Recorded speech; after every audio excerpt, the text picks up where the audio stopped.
Welcome everyone to Measuring Awesome Agility. I figure this crowd is either the people that took the extra effort to walk all the way around, or you just didn't leave from the keynote. So it's both kinds of people in this crowd.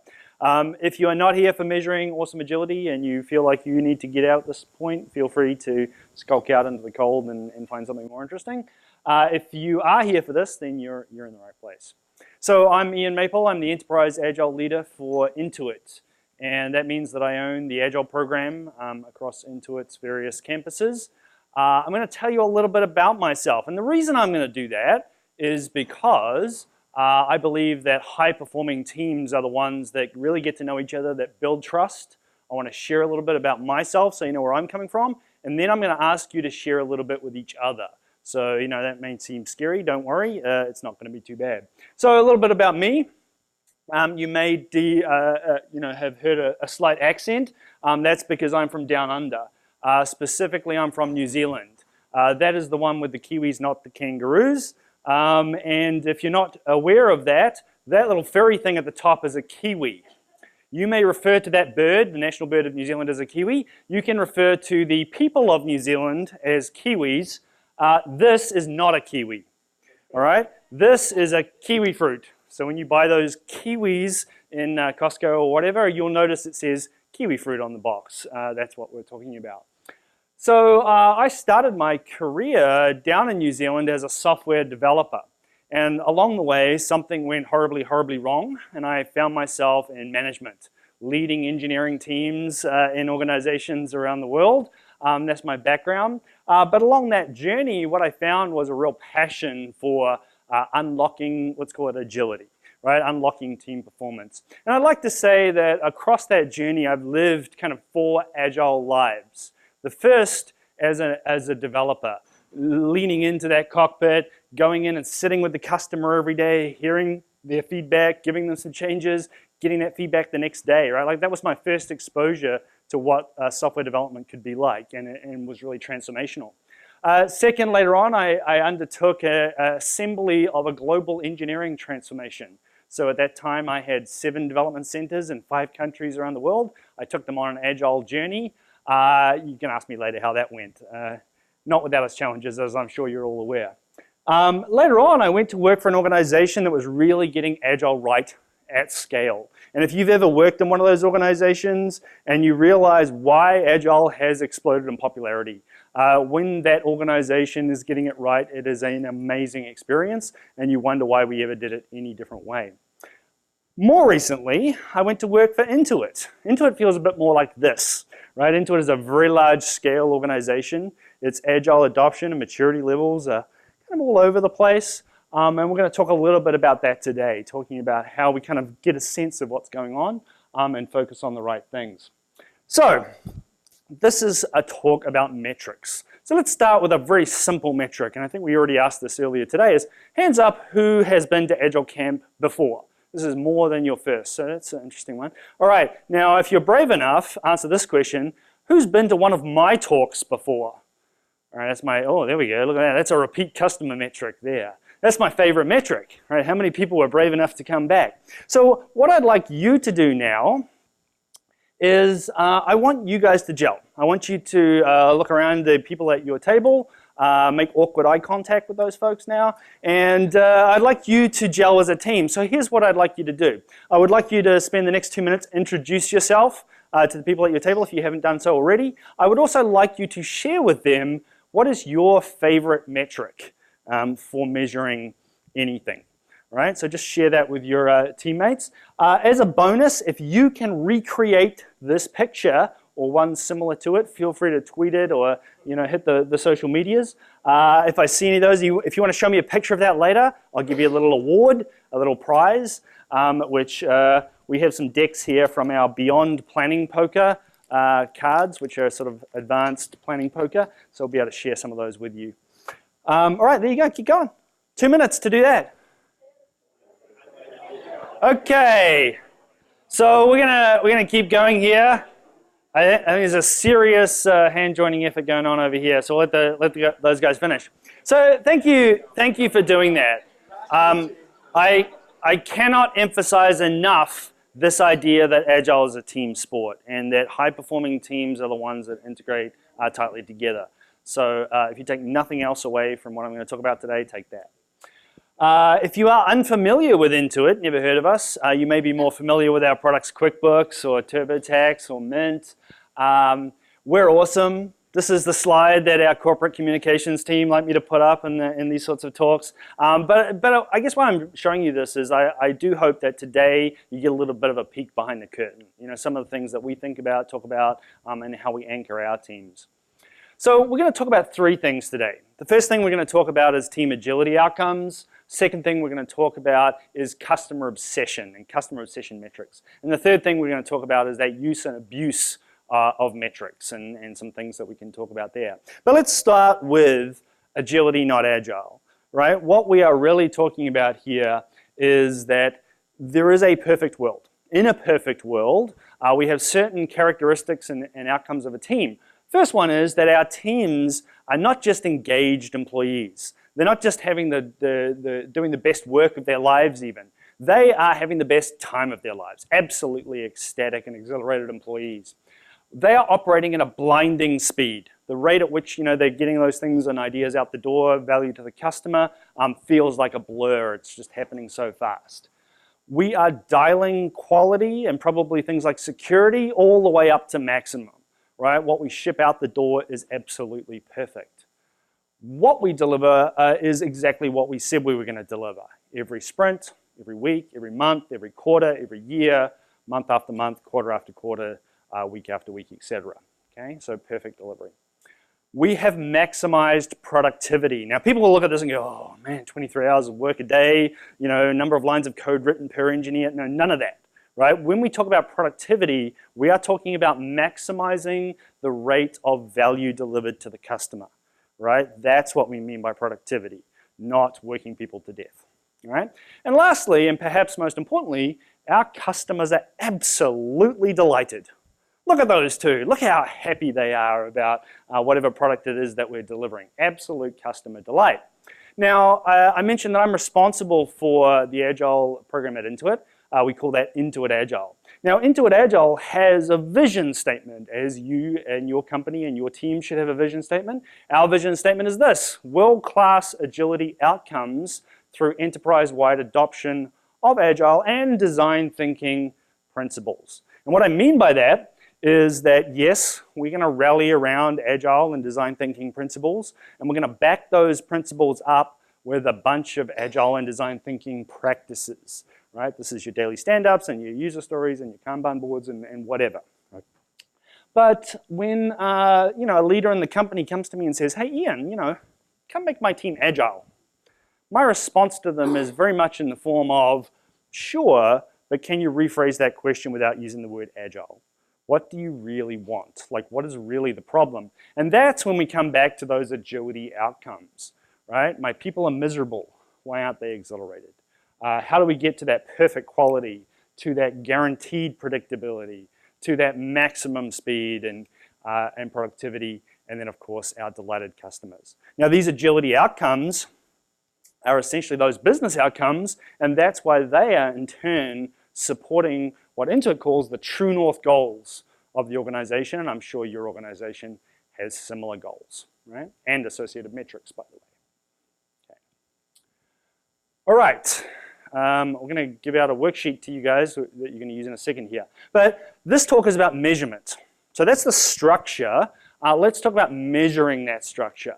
And that measurement starts with the first part of that conversation. What's the outcome that you care about? So let's say it's speed. Let's say that this team just isn't going real fast. We want speed. So the first thing we're going to do is like, okay, well, what do we do in terms of measuring speed? What's the metric that we care about? Okay, and let's say, for example, just an example, we're going to use story cycle time. Now this isn't even my favorite speed metric. The much more favorite metric that I have is called time to first customer feedback. How long does it take us to get that learning back from the customer? But let's say we're going to use story cycle time. We know which of the Agile practices that we brought to bear in the organization help with that speed metric. Right? So if this is the trailing outcome metric, the supporting Agile practices that we're going to go after might be something like this. So if you have Agile flight crews, by the way, are like story execution teams. An engineer and a QA and a designer kind of working together on a story. Smaller stories, I'm sure you've heard of that in the INVEST criteria, the small stories. And then story huddles are like a pre-execution meeting where the team has a quick huddle, that flight crew, to plan the execution of the story. And we believe that embracing those three are going to help improve speed. Now, each of those, in turn, are going to have metrics associated with it. We could look at the percentage of our stories with the smaller sizes, or the percent of our stories where we can see flight crews being brought to bear. Okay? And so what we're doing there is we're building up a hierarchy that takes us, starting at that outcome, back into the specific practices of Agile. Not just do Agile for Agile's sake, but do Agile for a particular outcome reason. Okay, that was the easy part. The hard part is, now you do it. What I'd like you to do in the next, I think 2 minutes on this one too, is I'd like you to pick one of those outcomes. And if you don't like any of those outcomes, just pick your own outcome, whatever you think it is. And then think about how would you measure it, or how you would measure it in your, or you currently measure it in your organization. Now, if you have no sense of that, then you could probably maybe use one of the metrics that you may have heard from your team earlier on. Okay? Then, what Agile practices do you think might help with that? Now, if you're brand new to Agile, what any practice do you think would help with that? Right? But think about that, and then how would you measure that? So what I'd like you to do is take a stab at that. And then I'd like you to share that with somebody at your table. Get feedback from them, right? And then we'll and do it both ways. So let's do that for 2 minutes, and we'll see where we get to, and we'll unpack that. Okay. I'm going to keep pushing on. I know you guys could have some real deep conversations with this, and I apologize. But let's move on to what happened. All right. So does anybody want to share their metric? Anybody brave enough to share their metric? Yeah, Ian.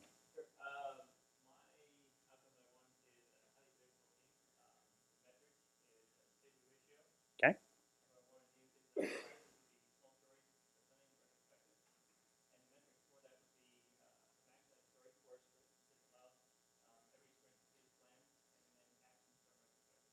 Okay, very cool. And how many of those metrics do you have already in place today? Okay. All right, cool. Anybody else want to share? It's like, ooh, too scary. I got to start pointing people out. All right.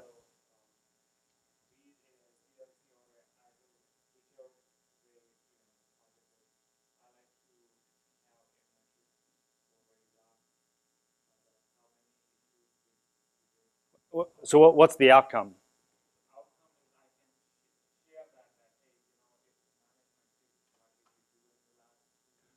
Okay. Okay, got it. So kind of somewhat like a productivity space kind of metric. Yep, okay. And then what would be the practices that you'd support that with? But what's the actual practice that you would actually improve that metric through? Okay. So this is exactly it, right? Like sometimes we see these metrics exactly like that exist on an executive dashboard or reported up, and then the team thinks, well, that doesn't mean anything to me, right? Like I'm not connected to that, and I don't know how to impact that or how to improve that. And that's the importance of that hierarchy, like drilling down into those supporting practices. All right, cool. Thank you for sharing that. All right. Now, if you were wondering that, well, Ian, you just told us that hierarchy about speed, and you wrote cycle time on there, and you told us your favorite metric, and now you've got your pencils poised or your cameras ready to, write down all of the perfect metrics, I hate to break it to you, right? Asking me what's the best metric is asking me, like, what's the best color? And it is highly dependent and highly contextual in terms of what your challenges are and in the organization you're in, et cetera, et cetera, et cetera. Having said that, for those of you who suddenly feel betrayed that I dangled this carrot of Agile metrics in front of you and then yanked it away with nothing to give you, I'm going to offer you two things. The first thing I'm going to offer you is that I will give you the link to this little document. And this document is going to go through those outcomes, talk about some of the metrics that we're thinking about. Not necessarily we're using them all in every team, but some of the metrics we like. And we're also going to talk about some of the practices that support those outcomes. And you can sort of get some insights from that. Okay. Second thing I'm going to offer you is Tanner. Where are you? Tanner's at the back here. Right after this session, Tanner's going to be talking. I think you're upstairs, right? Oh, you're next door, yeah. Sorry, right next door. Tanner's actually going to be going into some real data, some real metrics, and some real applications of this. Highly encourage you to go check out my friend Tanner's session after this. All right, I'm going to leave this section with just give you a pro tip. And the pro tip here is when you are thinking about these metrics, think about the team, not the individual. Agile is a team sport. We live and survive and die on the team, not on the individual. So we don't like to see, oh, how many stories did you do versus how many bugs did you fix versus you fix. That is not going to drive good, healthy team behaviors. I think somebody earlier on was talking about this idea of that safety of the team and the team helping each other. Well, if I'm on the hook for a certain number of bugs per sprint, I'm not going to go help anybody else if I'm at risk of failing there. Right? So we want to keep those metrics anchored in the team. So that's our first tip. All right, now this is the agility part of it. Let's talk and drill in on that last important phase, which is those customers, that customer delight, and let's anchor this thing on what's really important, which is the customer metrics. Right? Now your customers may be absolutely delighted like these two, or maybe they're a bit more like these two, right? Less than delighted. Or maybe even worse than that, you have no idea. Maybe they're good, maybe they're not, who knows. So where do we start when we talk about customer metrics? Well, it has to start all the way at the beginning in that vision, right? So your organization has a vision, and I think earlier on I think it was Jürgen that was talking about the North Star metric, right? So this is a vision statement of an organization or a team or a group or some sub-segment of your organization, and it has associated North Star metrics. So we start there.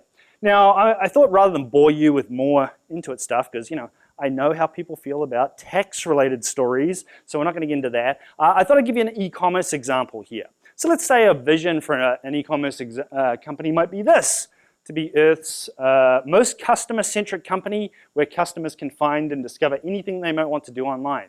It's a real vision statement. You can probably guess whose vision statement it is. I won't name names. But suffice it to say, your organization is anchored on something like that. And as you decompose into the organization, you should carry a sort of vision level statement down into the sub-teams. So starting with that vision, immediately we're now going to start to talk about, well, who are we solving for? Who are those customers that we're going to go after? And I think you've heard this from multiple speakers today. Those customers are not generic faceless people, right? We are going to immediately switch from this idea that anybody could be a customer to those personas, those specific people. And I love the lean persona canvas, if you saw that this morning. Definitely, this is the sort of thing that's going to help frame up these customer personas. You are not going after the world to solve the world's problems. So let's say that we're going to pick a persona. Well, let's keep it simple. So I'm going to say our first persona is Hannah the busy doctor. Hannah is a medical professional. She shops online 2 to 3 times a week. We're an e-commerce company, so that we care about that. And she's a busy parent with small children. So these are maybe some of the characteristics that you might see on your lean persona canvas there that are framing up the persona that we're going to go after. So cool, we've got the vision. We know the personas that we're gonna pursue. At that point, we're gonna try and identify why. What are we going after here? What's the problem? What's the opportunity that we're trying to explore? So this is again something I think you heard earlier on about the empathize part of the exploration. You're going to do those what we call follow me homes, or sometimes customer safaris. Go watch your customers or your potential customers in that persona group, see what they're doing, watch how they behave, and through that you're going to look for these kinds of faces, right? They're the super ecstatic, super happy when they use your competitor's product, or they're super unhappy when they're using your product, or that they have no product to use. And from these sorts of activities like customer Safari or Follow Me Home, we are going to get to a customer problem statement, right? Now, this is the format that we use, a customer problem statement. It starts with that. I am this customer persona. I'm trying to do something. I'm trying to get this result, but I've got this problem or barrier because there's some sort of reason for that, some root cause to that, and importantly, which makes me feel. Right? So this is this emotion. If you can't identify that emotion, you may not be arriving at the right customer problem statement yet. Now, something's missing in here, and specifically related to this talk. What is it? Yeah, there's no metric. There's no measurement of that. How would we even engage with this customer problem statement? So I'm going to add in another statement here that says, which can be measured by.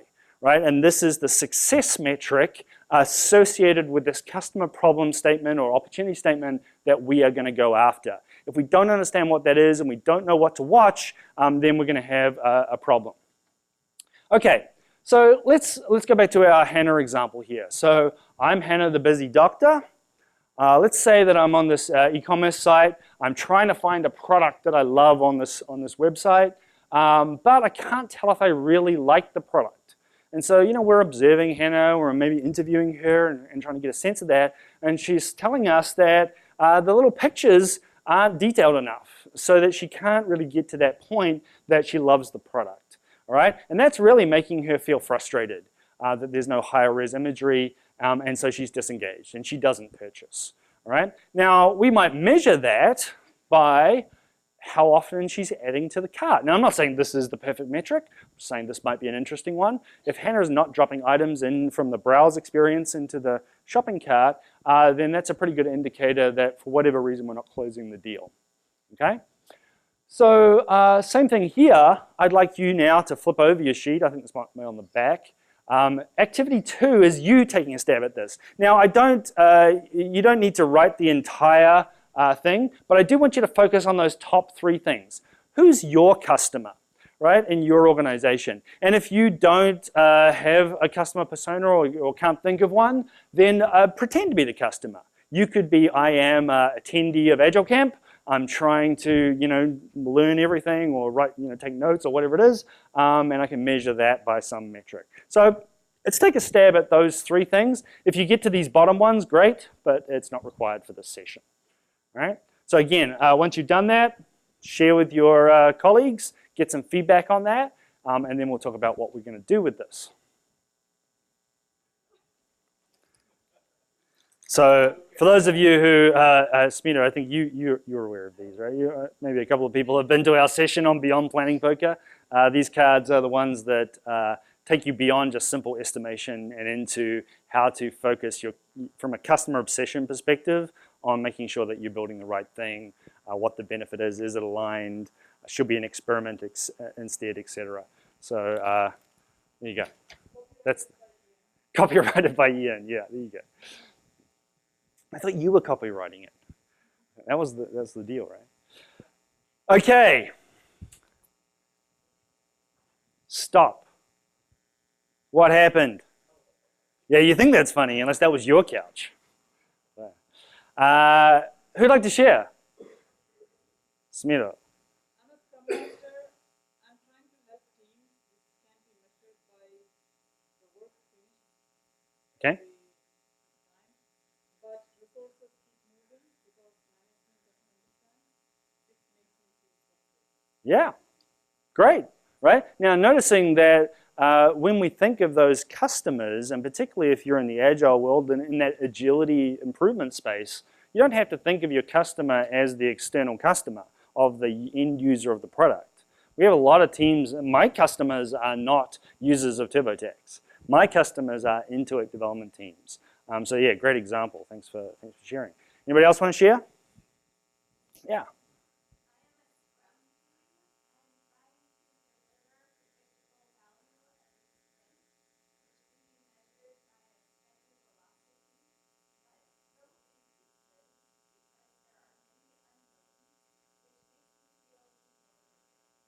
Love it. Yeah, very common problem with those teams that have been told, oh, just go Agile and you'll be fine and you'll be able to do a lot more. Yeah, sure, maybe. Yeah, thank you for sharing. Yeah.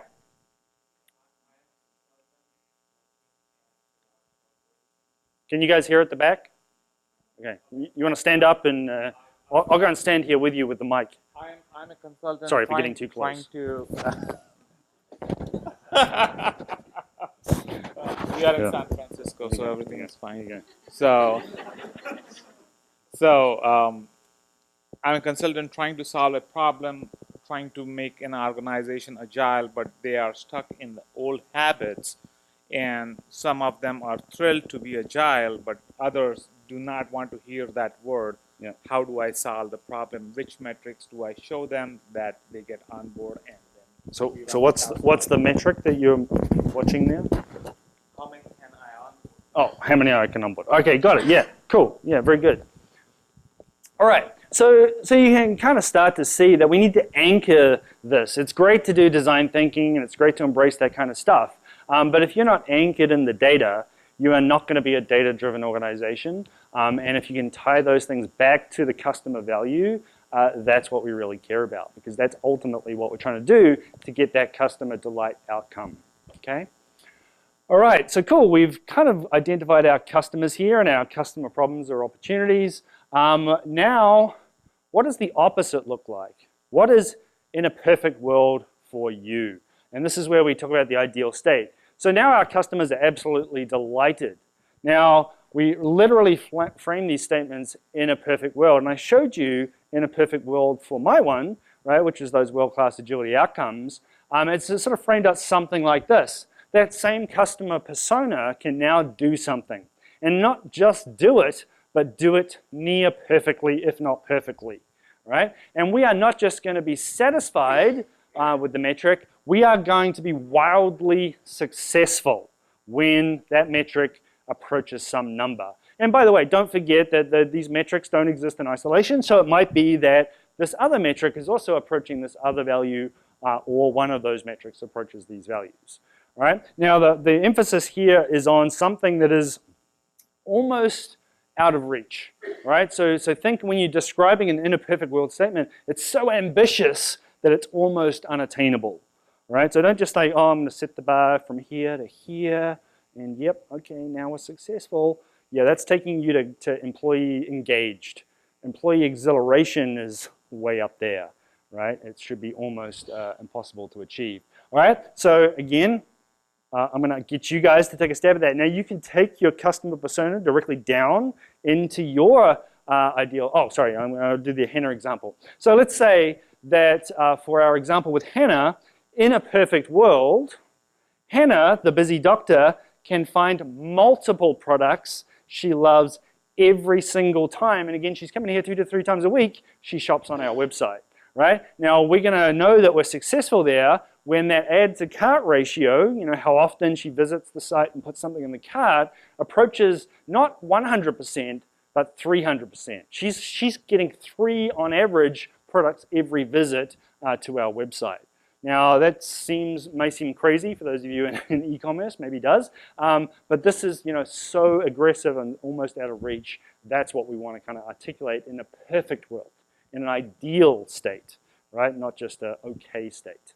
Okay? All right, your turn. So again, take the customer persona down from your previous customer problem statement. What would success look like?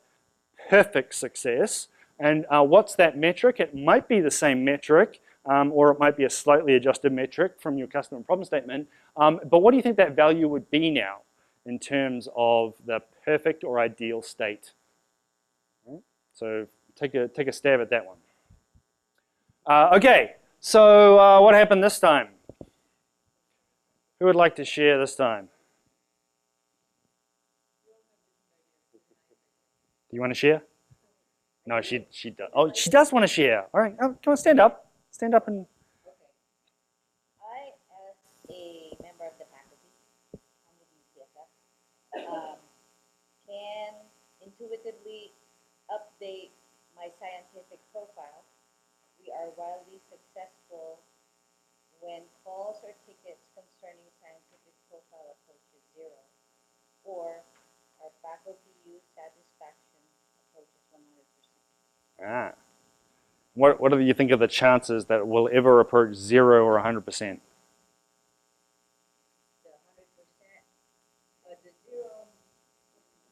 0. Yeah, because what we're looking for when we ask that kind of question about those sorts of statements is a little bit of fear in the eyes, right? Like if you're not really a little bit afraid, then that might not be ambitious enough. I'm not sure what you do better than 0, better than 100%, but you know, so this is really just think about this ideal state.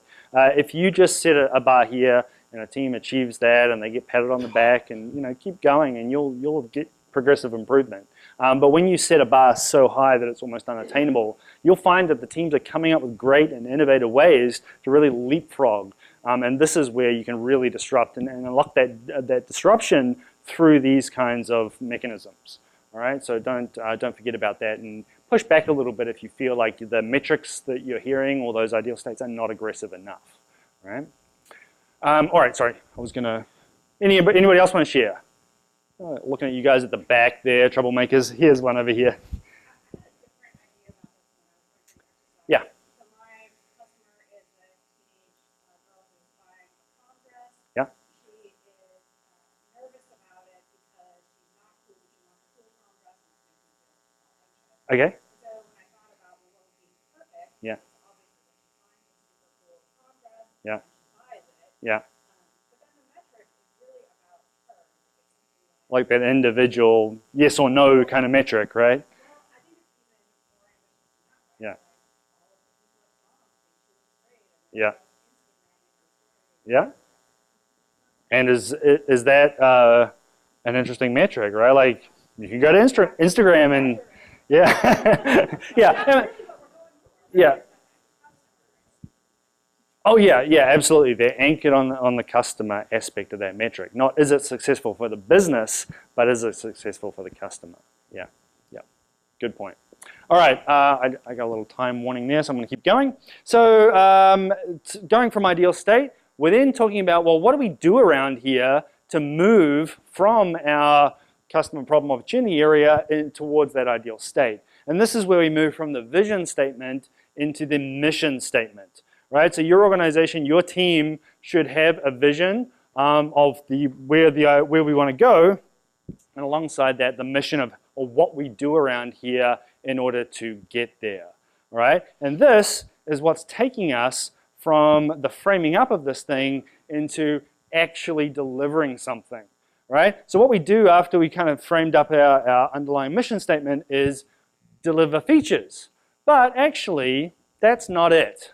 Right? We're not really about delivering the features, we are about delivering customer benefit. If we are not delivering that and focusing on, just like we said, improving the metric in the customer's lives, then we're not really hitting it. Now, I'm going to reframe even that and say, it's not about deliver customer benefit, it's try to deliver customer benefit. But what you're actually going to do is learn something. You're going to put that thing out there, you're going to watch these metrics, and you're going to learn something from having done that, and you're going to feed that back. You may have the wrong mission, the wrong ideal state, the wrong problem statement, even the wrong customer, maybe even an underlying vision problem of your organization. So that learning loop, and when I said my favorite metric of speed was time to first customer feedback, right? How fast we can get that learning is a much more interesting metric to me than how fast we got work done. All right, now if you are imagining that I'm just describing a user story here, I absolutely am.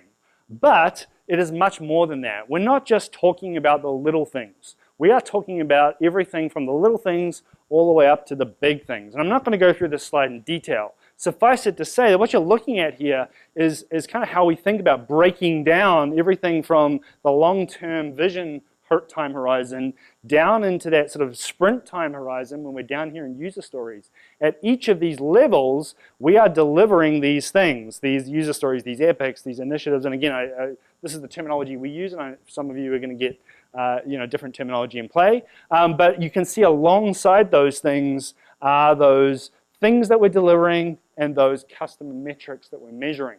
Now, as we approach this bottom point, the reason it turns from green to red is because we switch from customer benefit to work, right? And our user stories are customer benefit. That's why that famous format, as a customer, I need this feature so that I can get this benefit, right? So if your user stories have become work units, you might want to rethink that because you might not be able to describe a customer value there. Okay, pro tip on this one. If you are really starting to engage with these metrics and identify them, don't forget to collect the data. And if you need to build some sort of collection mechanism for that, do that not as an afterthought. Don't deploy the thing and then 3 sprints later build the metric to measure the thing, right? Too late at that point. So build those alongside. All right, third and final topic here. Let's talk about that use and abuse of metrics. In particular, I want to tell you the tale of 2 dashboards. All right, so this is the first dashboard. This is a list of teams in an organization. And we've decided that speed is important to us. Maybe the boss went out and found out from the competing CEO that their company delivers a story every 3 days. And so they came back and said, oh, 3 days is the new standard. I'm going to collect all the data, all the teams, and then you are a manager in the organization. You manage the cheaters, who are ironically the slowest team in the organization. Now, in a certain organization, that dashboard is put out there. Usually that one's highlighted in red because these guys are failing the metric. The manager gets a, sometimes you may have heard this term, throat to choke. So that manager is hauled into the VP's office and is like, hey, cheaters, and da-da-da. Manager goes back to the cheaters and says, hey, come on guys, we got to get that green. I'm sick of being yelled at in the staff meeting, and da-da-da. And all of a sudden, magically, the metric is green. How? Because they just made up the data. All right, whatever.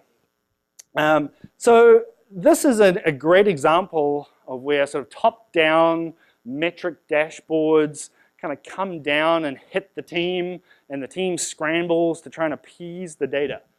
This is not what we really want. It's not healthy, and it's not really driving the right behaviors. So I'm going to compare this dashboard to this dashboard. Now, it is, if you haven't noticed, identical. But now, this data dashboard in this different organization is used in a very healthy way. In this case, the team is going through that exercise we talked about before. Hey guys, we got a speed problem here.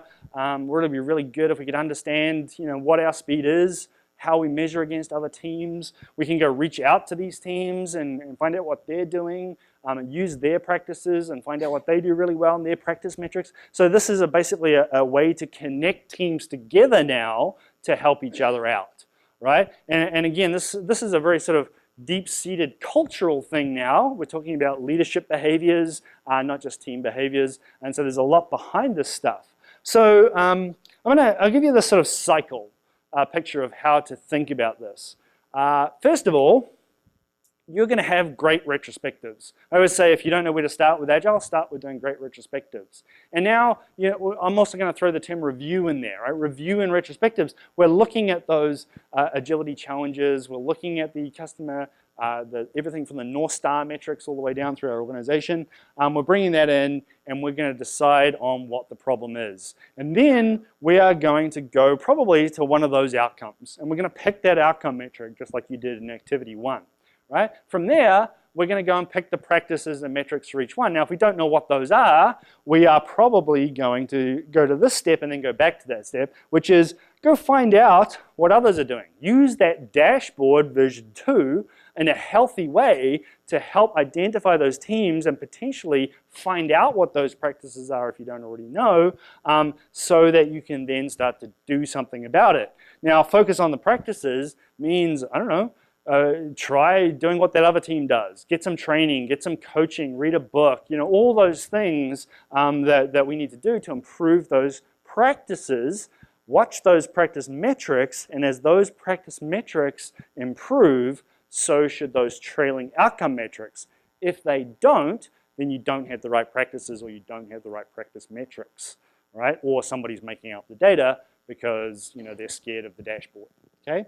So take that data, collect it, publish it, look at it, discuss it maybe every day in stand-up, and then bring that data back into that retrospective review cycle and just keep on going, right? And if you can get into this sort of healthy use of the data and this healthy cycle, you're going to be able to sort of start to transform a data conversation at the organization.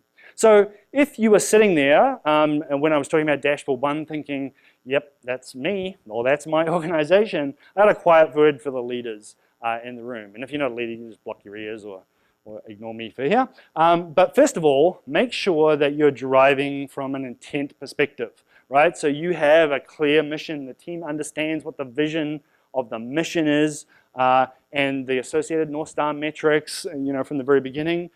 Making sure that they are having a metrics conversation at that very top level. You are encouraging those healthy, data-driven retrospectives or data-driven reviews, and you're asking for and listening to that story, right? And don't listen to the practice story, are we agile yet? Listen for and ask for that outcome focused. What are we trying to achieve here? Give some guidance, give some feedback in an outcome-focused way. Ask how you can help, right? So, there's a very common thing about agile leadership, which is, set that intent, set that vision, and get out of the way. But when the team comes to you and says, hey, we're stuck, we've got an impediment, a roadblock, or whatever you want to call it, you as a leader jump in and help. But again, try and connect that back to that metric, that outcome that we're trying to achieve, okay? All right, don't boil the ocean of metrics. Like if you added up all of the possible outcome metrics and all the possible practicing, like don't do that, right? What you're gonna do is if you are gonna, collect and publish all those metrics, it is a use for the team, not 1,000 metrics to be inflicted upon the team. Okay, let's bring this thing home. So here's a few things I wanna leave you with. First of all, agility is a team sport, right? And that idea of social connections, building trust, getting to know each other, psychological safety, I'm sure you've heard these words again and again and again through agile experiences, really, really does matter. Focus on the outcomes first. Do not focus on being agile, focus on what you're trying to get to. If you're taking a picture of the elephant, don't forget to measure the team and the agility. Focus on the team, not the individual, and make sure that you're completely anchored in the customer obsession metrics and those key customer problems you're trying to solve. Make sure you're not just trying to pump out work. Next one is you are looking at these metrics not just at the story level, right, but all of the various altitudes all the way and taking you up into the highest levels of your vision. And lastly, metrics are to be used by the team, not on the team. And if you're a leader, make sure that you're engaging with teams in healthy ways in order to do that. All right, I know we're kind of short on time. Feel free to ask me any questions. Connect with me on LinkedIn. That document I referred to as here is called bit.do/measureagility. And the QR code will just take you to that URL. Feel free to go grab that.